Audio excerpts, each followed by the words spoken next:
વિરોધ ગામે ધારાસભ્ય ધર્મેન્દ્રસિંહ વાઘેલાના હસ્તે 18 લાખ રૂપિયાના વિકાસ કાર્યોનું ખાતમુહૂર્ત.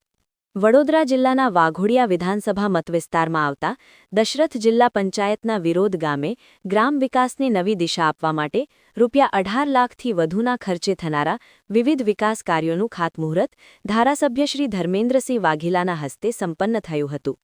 રામજી મંદિર વિરોધ ગામ ખાતે યોજાયેલા આ કાર્યક્રમમાં ધારાસભ્યશ્રીએ પોતાના વરદ હસ્તે વિકાસ કાર્યોનું ભૂમિપૂજન કરી કામોની શરૂઆત કરાવી હતી.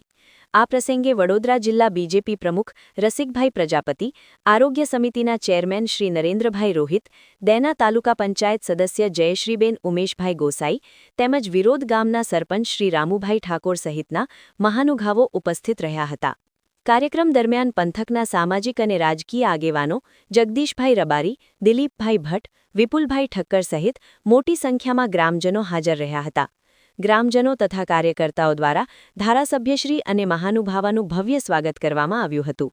આ તકે ધારાસભ્ય ધર્મેન્દ્રસિંહ વાઘેલાએ જણાવ્યું હતું કે છેવાડાના ગામડાઓ સુધી પાયાની સુવિધાઓ પહોંચાડવી એ અમારી પ્રાથમિકતા છે અને ગામોના સર્વાંગી વિકાસ માટે અમે સતત પ્રયત્નશીલ છીએ.